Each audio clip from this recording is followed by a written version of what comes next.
Hello and welcome to all, this side Bhupen Gupta. आज इस video के अंदर में हम जो टॉपिक कवर करने वाले हैं वो है हमारे कॉन्स्टेंट्स। ये इससे पहले हमने अपनी वीडियो के अंदर में काफ़ी कुछ कवर कर चुके हैं।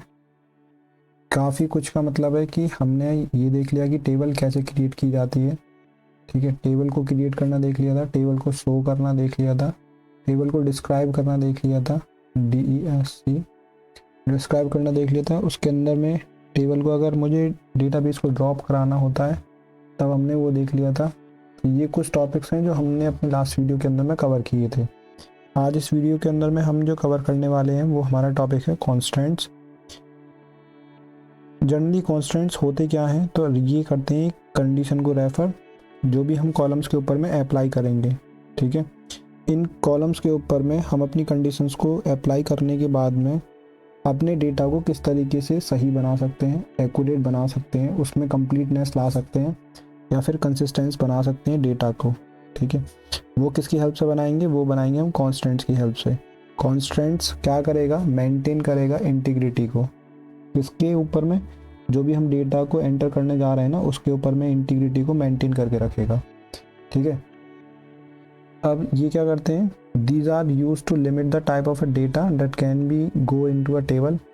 एक टेबल के अंदर में डेटा को जो हम इंसर्ट करा रहे होते हैं तो उस टाइम पे हमें एक वैल्यू केवल एक टाइम पे चाहिए होती है।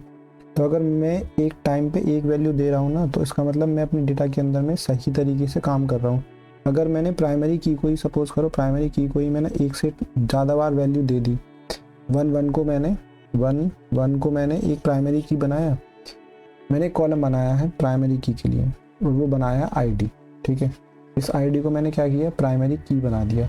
तो इस प्राइमरी की के अंदर में मैं वन ना दो बार नहीं दे सकता। मुझे क्या करना पड़ेगा? इंटीग्रिटी लेके आनी पड़ेगी अपने डेटा के अंदर में। तो मैं क्या करूँगा? 1 और 2 डेटा की ID दे सकता हूँ। ठीक है, तो इस तरीके से अपने डेटा के अंदर में यूनिकनेस लाने के लिए हम क्या यूज़ करते हैं? कॉन्स्टेंट्स का यूज़ करते हैं। तो वही आज इस वीडियो के अंदर में हम कवर करने वाले हैं।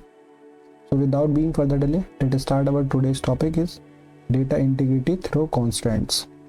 सबसे पहला जो कांस्टेंट है हमारा वो है यूनिक कांस्टेंट, सेकंड है प्राइमरी, डिफॉल्ट, चेक और not null constant. Unique constant क्या होता है? पहले हम देखते हैं प्राइमरी कांस्टेंट। तो प्राइमरी कांस्टेंट कहता है कि मेरे पास में ना डेटा कैसा होना चाहिए? यूनिकली आइडेंटिफाई होना चाहिए हर एक रिकॉर्ड के अंदर में। जितने भी रिकॉर्ड में क्रिएट करूँगा ना, उन सभी टेबल्स के अंदर में डेटा मेरा यूनिकली आइडेंटिफाई होना चाहिए, यूनिक होना चाहिए डेटा मेरा। ठीक है, प्राइमरी की के अंदर में मैं वैल्यूज़ को खाली नहीं छोड़ सकता, कोई भी वैल्यू नल नहीं हो सकती। नल का मतलब जीरो, ब्लैंक नहीं हो सकती। हर एक वैल्यू क्या रहेगी? यूनिक रहेगी अक्रॉस द कॉलम। जितने भी कॉलम्स बनेंगे ना, उन सभी के अक्रॉस में वैल्यू क्या रहने वाली है? यूनिक रहने वाली। ठीक है, there must be a single column only having a primary key constant. केवल एक ही कॉलम ऐसा होना चाहिए जिसमें मैं प्राइमरी की को दे सकता हूँ। ठीक है, आगे बोल रहा है कि it can not have a null value. ये नल वैल्यू भी नहीं हो सकती।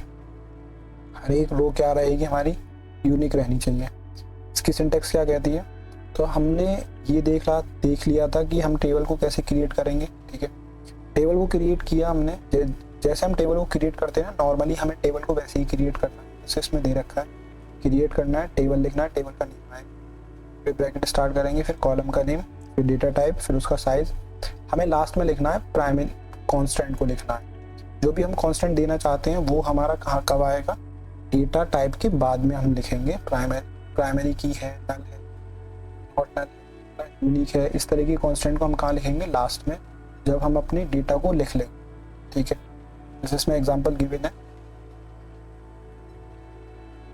क्रिएट टेबल स्टूडेंट दे रखा है ना। इसमें मैंने क्या किया? पहला कॉलम क्रिएट कर लिया, उसका डेटा टाइप दे दिया, देन उसके बाद में मैंने उसे क्या मेंशन कराया? प्राइमरी की मेंशन करा दी।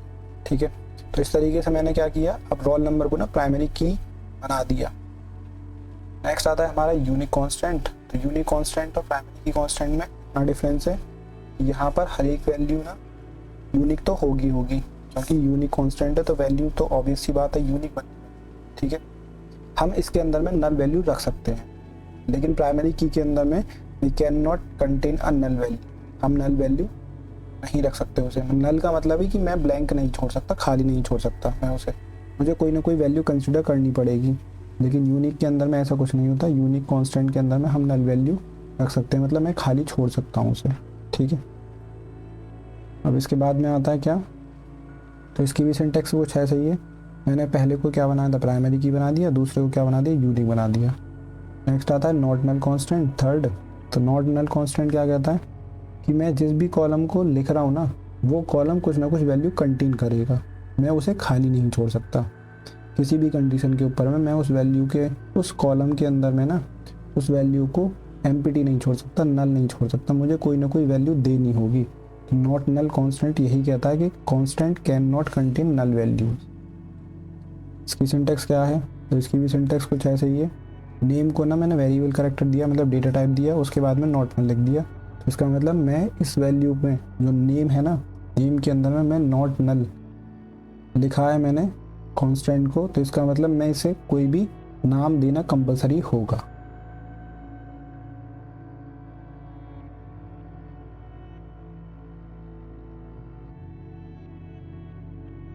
इसके बाद में आता है डिफ़ॉल्ट कांस्टेंट। अब डिफ़ॉल्ट कांस्टेंट क्या कहता है, मैंने कोई भी कॉलम के अंदर में डिफ़ॉल्ट वैल्यू असाइन करी है ना, तो वो does not provide any value, अगर मैंने कोई भी वैल्यू प्रोवाइड नहीं करी है तो वो डिफ़ॉल्ट वैल्यू को कंसीडर करेगा। डिफ़ॉल्ट वैल्यू को मतलब कैसे, जैसे मैंने एक कॉलम बनाया जेंडर के नाम से, ठीक है। जेंडर में क्या लिखा मैंने, जेंडर में मेल लिख दिया, तो अब मेरी ये जो मेल है ना, ये डिफ़ॉल्ट वैल्यू हो गई। अगर मैंने जेंडर कॉलम के अंदर में कोई भी वैल्यू कंसिडर नहीं की, तो डिफ़ॉल्ट वैल्यू क्या पिक करने वाला है, मेल पिक करने वाला है, ठीक है। आगे लिखा हुआ है however if a user provide any value, अगर कोई यूज़र प्रोवाइड करता है वैल्यूज़ को, तो ये ओवरराइड कर देगा। मतलब मैंने डिफ़ॉल्ट वैल्यू क्या दे रखी है, मेल दी हुई है, लेकिन मैंने क्या किया, अपने कॉलम के अंदर में इसे फीमेल बना दिया, ठीक है। तो ये जो फीमेल बनाया ना, ये इसे ओवरराइड कर देगा, मतलब इस वाली वैल्यू को शो ना करके फिर फीमेल वाली वैल्यू को शो करेगा। ये करेगा हमारा डिफ़ॉल्ट कांस्टेंट, ठीक है। ये हमारा 4th नंबर है। हम लिखेंगे कैसे, इस तरीके से लिखेंगे, मैंने डिफ़ॉल्ट के अंदर में वो वैल्यू दे दी मुझे जो डिफ़ॉल्ट दिखानी थी, ठीक है। इसके बाद में आता है हमारा last 5th check constant. Check constant क्या करता है, ये सभी वैल्यूज़ की कॉलम के अंदर में सेटिस्फाई करेगा जो भी हम सर्टेन कंडीशन प्रोवाइड करेंगे चेक के अकॉर्डिंग। जैसे इसमें एक एग्जांपल दिया हुआ है कि बच्चों के जो मार्क्स हैं वो कहाँ से कहाँ रहने चाहिए, 0 से 100 के बीच में रहने चाहिए। तो मैंने क्या किया, चेक कांस्टेंट का यूज़ करके ब्रैकेट स्टार्ट किया, कॉलम का नेम लिखा, कॉलम की वैल्यू कहाँ से कहाँ रहनी चाहिए, 0 से 100 रहनी चाहिए। तो इसके अकॉर्डिंग मैं वैल्यूज़ दे सकता हूँ। मैं अब 0 से कम नहीं दे सकता और 100 से ज़्यादा नहीं दे सकता। अगर ऐसा मैं करता हूँ तो वो ये एरर शो करेगा, ठीक है।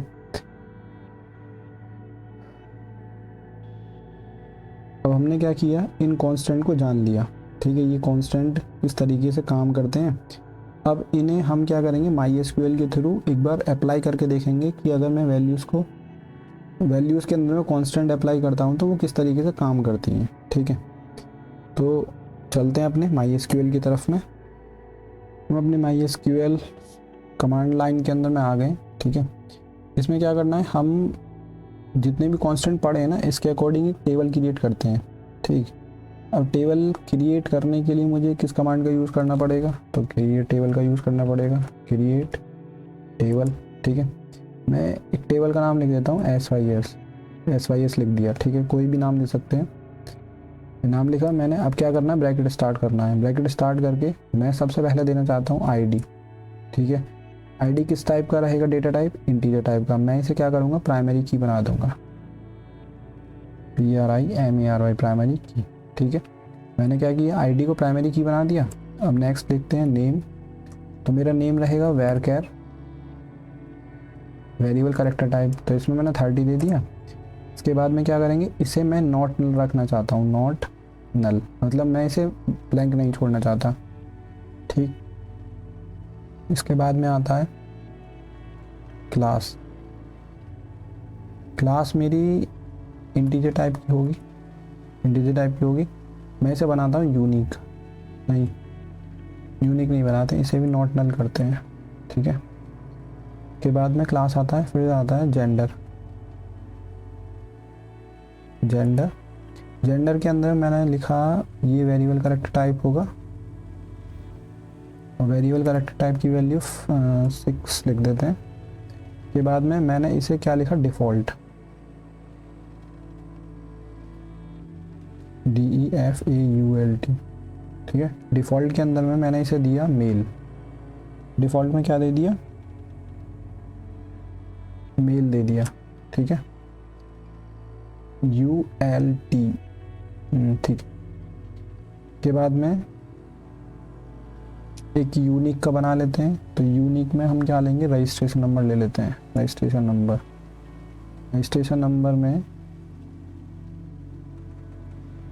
रजिस्ट्रेशन नंबर के अंदर में हम डेटा टाइप देंगे इंटीजर टाइप का, और इसे देंगे यूनिक कांस्टेंट, यूनिक, ठीक है। इसके बाद में एक लास्ट बचता है मार्क्स का, मार्क्स की वैल्यूज हम ले रहे हैं, मार्क्स इंटीजर टाइप की वैल्यू रहेगी, और इंटीजर टाइप के अंदर में भी हम कांस्टेंट क्या लेने वाले हैं, इसका कांस्टेंट लेते हैं चेक कंडीशन का, चेक, चेक ब्रैकेट में मार्क्स बिटवीन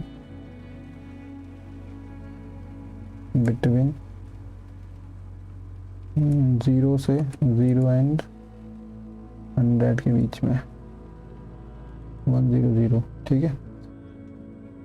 ये मेरा हो गया। जब मेरा एक कॉमा लगाना भूल गया तो मैं यहाँ स्टार्टिंग में कॉमा लगा दूंगा, तो ये सही तरीके से रन करेगा।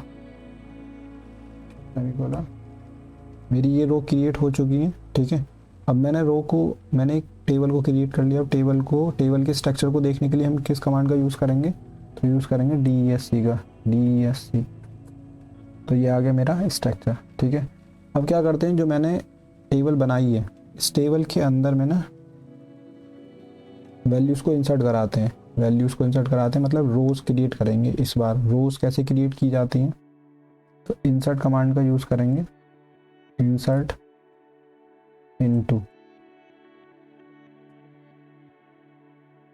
इनटू टेबल का नाम क्या है, SYS, ठीक है। इंसर्ट इनटू SYS, कॉलम्स लिखेंगे। पहला कॉलम क्या है, ID, दूसरा कॉलम क्या है, नेम, तीसरा कॉलम क्या है, क्लास, फोर्थ कॉलम क्या है, जेंडर।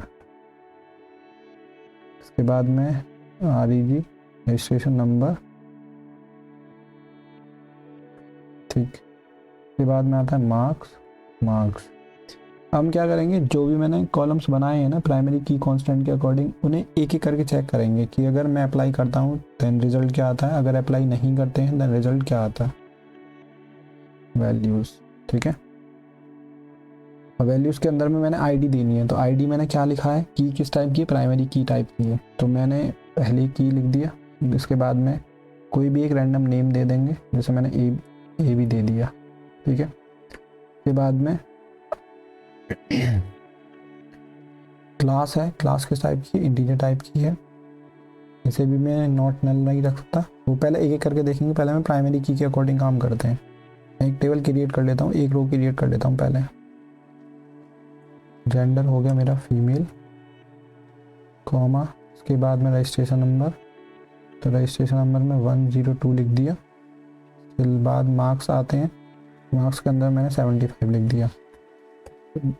ये रो क्रिएट हो गई है, चेक करें। चेक करने के लिए हम कमांड लिखेंगे सेलेक्ट स्टार फ्रॉम SYS, ठीक है। तो मेरी रो क्रिएट हो गई है। अब दूसरी रो क्रिएट करता हूँ सेम प्राइमरी की के साथ में, जो मैंने ऊपर ली थी ना 1 प्राइमरी की। अब इसी प्राइमरी की के साथ में अगर मैं करता हूँ इस सेकंड रो को create, then what will be the result. तो मैंने कोई बस एक नेम चेंज करना है, BA कर देता हूँ इसे, ठीक है। और इसे 11 कर देता हूँ, 10 कर दिया, और एंटर करते हैं। अब क्या किया इसने, एरर शो कर रहा है। एरर क्या शो कर रहा है कि default entry 1 for a foreign की, ये जो प्राइमरी की बना रखी है ना सिस्टम के अंदर में, उसमें डुप्लीकेट एंट्री दिखा रहा है, डुप्लीकेट एंट्री 1।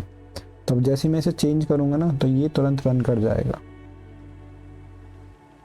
अब ये मैं लेके कैसे आ रहा हूँ कमांड्स को दोबारा से, तो अप एरो की या डाउन एरो की का यूज़ करके मैं इन कमांड्स को दोबारा से लेकर आ सकता हूँ। अच्छा देखो, अब डुप्लीकेट एंट्री आ गया, दूसरी क्या आ गया 102। तो 102 मैंने किसके अंदर में लिखा, रजिस्ट्रेशन नंबर के अंदर में। रजिस्ट्रेशन नंबर क्या है, यूनिक होना चाहिए। ठीक है, तो दो कमांड एक साथ देख ली हमने। प्राइमरी की जैसे मैंने सच सही किया तो मेरी दूसरी एरर क्या शो कर गई, यूनिक के अंदर में एरर शो कर गया। ठीक है, तो मुझे इसे भी चेंज करना होगा। तो इसे किया मैंने 101 और एंटर हिट कर दिया, तो दूसरी रो अफेक्टेड हो गई। ठीक है, देखते हैं दूसरी रो कैसे क्रिएट हुई है, SYS। तो ये दो रो क्रिएट हो गई मेरी।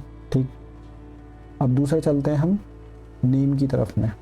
अब मैं क्या करता हूँ, कॉलम के अंदर में से नेम कॉलम को रिमूव कर देता हूँ और इसके रिगार्डिंग वैल्यू को भी हटा देता हूँ। तब क्या एरर आएगी, क्या दिखा रहा है, field name doesn't have the default value.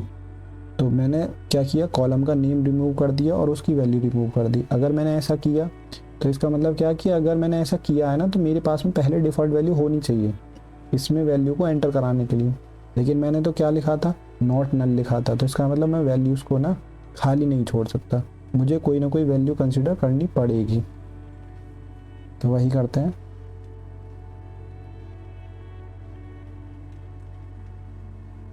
तीसरी रो क्रिएट करनी है, 103 लिख देते हैं इसे, इसका नाम चेंज करके ए कर देते हैं। ठीक है, एंटर करेंगे, 1 रो अफेक्टेड देखने के लिए सेलेक्ट स्टार का यूज़ करेंगे और 3 रो क्रिएट हो चुकी हैं। अब यहाँ अगर देख रहा होगा आपको, तो इसके अंदर में आईडी के अंदर में 123 आ रहे हैं ना, रजिस्ट्रेशन नंबर के अंदर में 102 101 103 आ रहा है। तब एक काम करते हैं, रजिस्ट्रेशन के अंदर में ना हम इसे रजिस्ट्रेशन नंबर को लिखते ही नहीं अब की बार में, देखेंगे क्या होता है। मैंने रजिस्ट्रेशन नंबर की वैल्यू को हटा दिया और अगेन यहाँ से इसके कॉलम को भी हटा दिया। अच्छा, अगर हम कॉलम को नहीं हटाएं और वैल्यू को हटाएं तब क्या होगा, तो यहाँ पे लिखा मैंने REG नंबर कॉमा। तो क्या कह रहा है, कॉलम काउंट डजंट मैच। तो अगर जितने n नंबर ऑफ कॉलम्स है ना, तो n नंबर ऑफ वैल्यूज़ ही होनी चाहिए। अगर मैंने 5 कॉलम्स लिखे हैं ना, तो 5 वैल्यूज़ ही होनी चाहिए। ना तो मैं वैल्यूज़ को ज़्यादा कर सकता, ना कॉलम्स को ज़्यादा कर सकता, दोनों इक्वल अमाउंट में होनी चाहिए। इक्वल अमाउंट का मतलब अगर 4 कॉलम्स हैं तो 4 ही वैल्यूज़, 5 कॉलम्स तो 5 ही वैल्यूज़। ठीक है, तो यहाँ से क्या करते हैं, रजिस्ट्रेशन नंबर को हटा देते हैं, ये रिमूव कर किया मैंने और एंटर हिट करते हैं। तो इसने क्या किया, अच्छा वो डुप्लीकेट वैल्यू आ गई है दोबारा से, कोई नहीं, इसे चेंज करते हैं, यहाँ जाएगा 4। ठीक है, तो 1 रो अफेक्टेड हो गई। 1 रो अफेक्टेड होने का मतलब क्या है, मैंने रजिस्ट्रेशन नंबर नहीं लिखा, ना ही उसकी कोई वैल्यू दी। इस केस में क्या होगा, तो इस केस में क्या दिखा दिया इसने, नल दिखा दिया। तो हमने यही देखा था कि यूनिक के अंदर में वैल्यूज नल हो सकती हैं, लेकिन वैल्यूज ना सेम नहीं हो सकती, सेम टाइप की नहीं हो सकती। ठीक, अब इसके बाद में आता है जेंडर वाला। तो जेंडर को मैंने कैसा ले रखा है, डिफ़ॉल्ट वैल्यू में ले रखा है जेंडर को। तो अगर मैं जेंडर के अंदर में जेंडर कॉलम और जेंडर की वैल्यूज़ नहीं देता ना, तो ये डिफ़ॉल्ट वैल्यू पिक करेगा। अभी तक क्या दिखा रहा है यहाँ पर जेंडर में, फीमेल फीमेल फीमेल दिखा रहा है। ठीक है, तो यही करते हैं, जेंडर को रिमूव करते हैं यहाँ से। ये मैंने जेंडर को रिमूव किया और एंटर हिट किया। अच्छा, डुप्लीकेट वैल्यू सेम हो रही,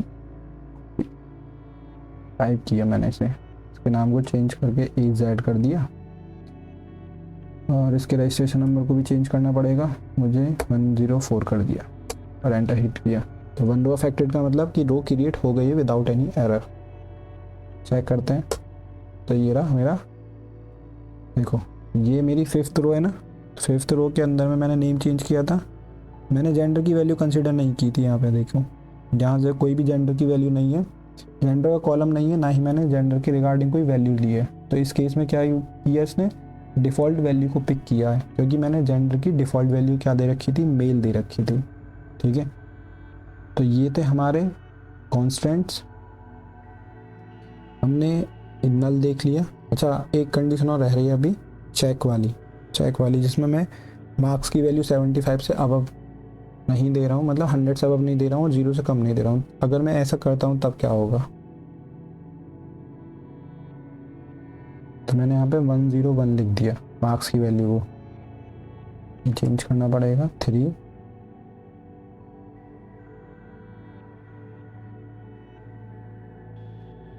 रजिस्ट्रेशन नंबर, एक मिनट, इसके ऊपर वाला देखते हैं, इसमें 5 वैल्यू है, 5 ओके। इसके लिखते हैं 6 और इसकी वैल्यू करते हैं AC। रजिस्ट्रेशन नंबर करते हैं 105 और इसे करते हैं मार्क्स को 101। ठीक है, मैंने मार्क्स चेक करने की कंडीशन क्या दे रखी थी, 0 से 100 के बीच में दे रखी थी। ये 0 से 100 के बीच में दे रखी थी ना, कहाँ गया, ये रहा।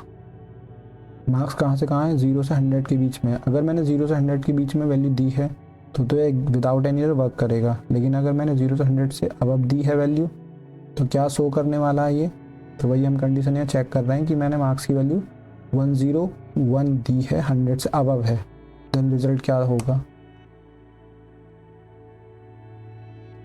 इसने क्या किया, check constant SYS check 1 is validated. इसका मतलब क्या कि जो मैंने कंडीशन दे रखी है ना, मैं उसकी अवहेलना कर रहा हूँ।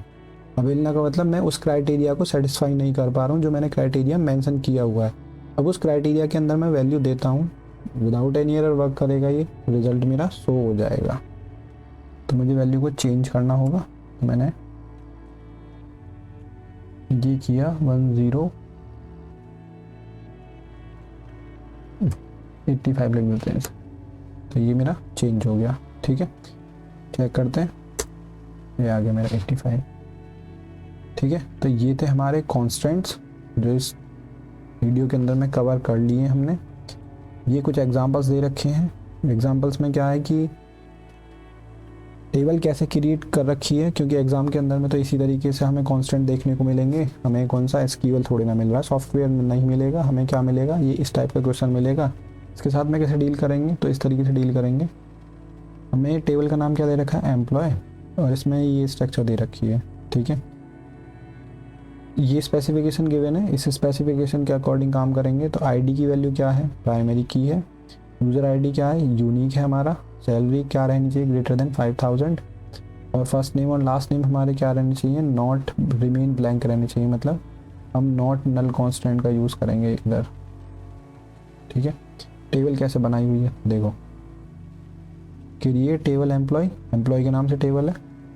इसमें बोला था कि ID को हमें क्या रखना है, प्राइमरी की रखना है, तो मैंने ID को, अब इसमें डेटा टाइप भी हमें गिवन है। डेटा टाइप क्या है, नंबर है ये ना, तो मैं यहाँ पे नंबर ना लिख के क्या लिखूँगा, न्यूमेरिक, NUMERIC, न्यूमेरिक, न्यूमेरिक 4।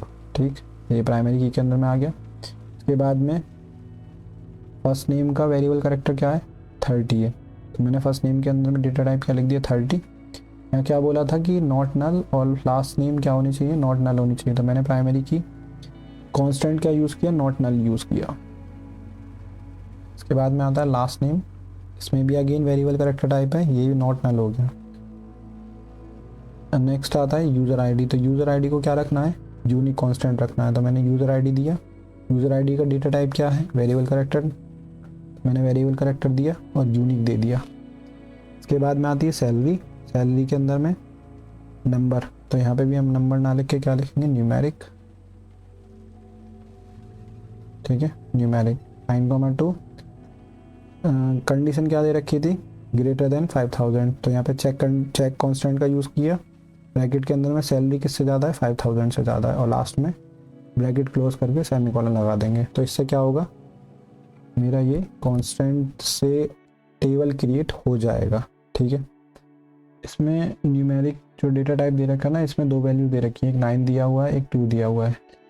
तो प्रिसीजन का मतलब क्या होता है, प्रिसीजन और स्केल में कैसे है, देखो अगर मैंने 9,2 लिखा हुआ है ना, तो मैं अप टू 9 डिजिट तक वैल्यू दे सकता हूँ with 2 decimal places. 2 decimal places जैसे मैंने लिखा 8 2 3 4 0 0 6 2 4 2 4 6 7 और 8 और 2 8 और 2 4 6 8 और 1 9, तो ये 9 डिजिट्स हैं। तो 9 डिजिट्स का मतलब क्या, मैं 2 डेसिमल प्लेसेस को मिला के 9 डिजिट्स बना सकता हूँ। ये तो पूरा बनेगा क्या मेरा, ये बनेगा प्रिसीजन। क्या बनेगा, प्रिसीजन। और ये वाली वैल्यूज क्या बनेंगी, ये तो मेरा बना क्या, प्रिसीजन, यहाँ से यहाँ तक कंप्लीट वैल्यू 9 डिजिट्स के साथ में, तो ये प्रिसीजन बन गया। इसके साथ में ये वाली दोनों वैल्यूज ना ये कहलाएंगे स्केल के अंदर में, ठीक है। तो प्रिसीजन का मतलब क्या कि कंप्लीट वैल्यू, और स्केल का मतलब क्या, स्केल का मतलब वो 2 डिजिट जितनी डेसिमल प्लेसेस के बाद में आ रही हैं, ठीक है। ये था हमारा प्रिसीजन न्यूमेरिक के अंदर में 9,2 लिखने का तरीका, ठीक। तो इसी के साथ में ये कांस्टेंट का कंसेप्ट क्लियर होता है, और इसी के साथ में इस वीडियो को यहीं तक रखते हैं। मिलते हैं अपनी नेक्स्ट वीडियो के अंदर में, जिसमें हम इससे आगे की और काफ़ी कमांड्स कंसीडर करने वाले हैं और काफ़ी सारी कमांड्स को देखने वाले हैं। तो मिलते हैं अपनी नेक्स्ट वीडियो के अंदर में, तब तक के लिए थैंक यू, साइनिंग ऑफ।